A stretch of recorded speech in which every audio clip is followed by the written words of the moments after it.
Assalamualaikum warahmatullahi wabarakatuh. Perkenalkan, nama saya Wisa Swita dari kelas PGMI 2D dengan NIM 2130111142. Baiklah, di sini saya akan membuat video untuk memenuhi UAS mata kuliah kepramukaan. Soal pertama, jelaskan secara ringkas pada tujuan mata kuliah ini dan bagaimana Anda mengatur kegiatan belajar Anda untuk mencapai tujuan mata kuliah tersebut. Untuk mengetahui dan mendalami dasar-dasar dari ilmu kepramukaan. Yang kedua, menciptakan generasi muda yang mampu memaksimalkan setiap potensi yang ada dalam dirinya.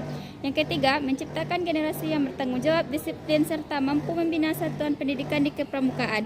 Cara saya adalah dengan membuat jadwal atau schedule dalam kegiatan sehari-hari, sehingga dalam berbagai kegiatan tersebut, saya mampu menyesuaikan waktu yang saya punya untuk mempelajari ilmu kepramukaan dalam rangka mencapai tujuan-tujuan dari mata kuliah ini sesuai dengan jadwal atau schedule yang telah saya buat tadi. Yang soal kedua, jelaskan secara ringkas padat bagaimana keterkaitan konsep dan prinsip pendidikan pembelajaran umum berhubungan dengan prinsip dasar metodik, yaitu prinsip dasar kepramukaan.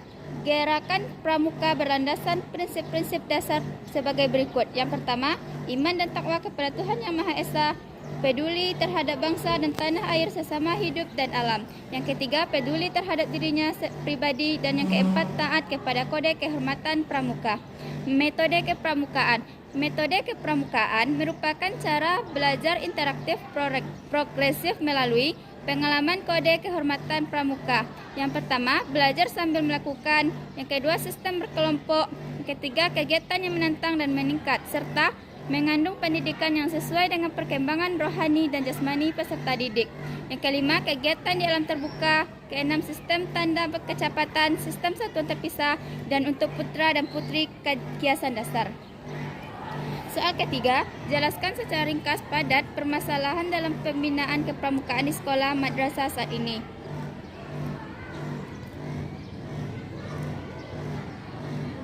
Jumlah pembina dan pelatih yang kurang memadai, yang mumpuni bukan saja menguasai manajemen pola pembinaan, namun juga keterampilan diri pembina dalam bidang teknik kepramukaan atau scouting skill. Karena selama ini banyak pembina yang mengikuti kursus pembina hanya sebatas gugur kewajiban. Implementasi ke peserta didiknya tidak pernah, sehingga sasaran mengikuti kursus tersebut tidak tercapai. Maka berdampak pada tingkat kemajuan peserta didik dan gugus depannya yang tidak berjalan dengan baik. Yang kedua, masih ada sekolah yang mempunyai nomor budak.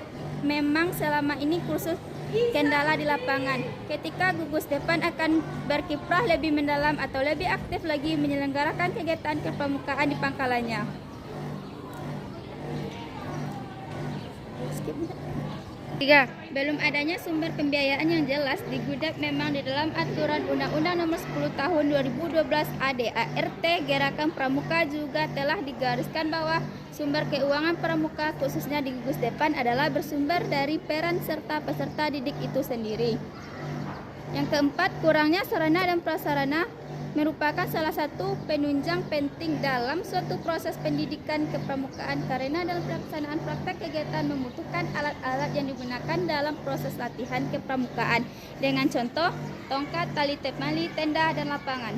Dan soal yang terakhir, jelaskan secara ringkas padat apa dan bagaimana ide Anda dalam mengatasi masalah dalam pembinaan kepramukaan di sekolah madrasah tersebut di masa depan. Yang satu, menciptakan suasana belajar yang kondusif, kreatif, inovatif, dan menyenangkan. Dalam hal ini, masalah dalam kegiatan kepramukaan akan berkurang, tidak menutup kemungkinan menghilangkan segala kejenuhan dalam proses pembinaan kepramukaan di sekolah atau madrasah. Yang kedua, memilih pembina yang berkualitas dalam pendidikan kepramukaan. Maksudnya adalah jikalau seorang pembina hanya sebagai pembina yang biasa-biasa saja, mendapat suatu masalah tentu ia akan mengalami kesulitan dalam mengatasi permasalahannya. Namun, jikalau pembina yang mendidik itu memiliki kualitas dan kuantitas yang di atas rata-rata, maka masalah yang ada tersebut bukanlah suatu masalah baginya. Ketiga, melengkapi segala fasilitas dan prasarana yang dibutuhkan. Masalah seringkali muncul akibat tidak adanya alat-alat yang dibutuhkan dalam proses pembinaan kepramukaan di suatu sekolah, sehingga hal ini dapat menghambat perkembangan dan kemahiran dalam seorang peserta didik dalam kepramukaan. Sekian dari saya. Wassalamualaikum warahmatullahi wabarakatuh.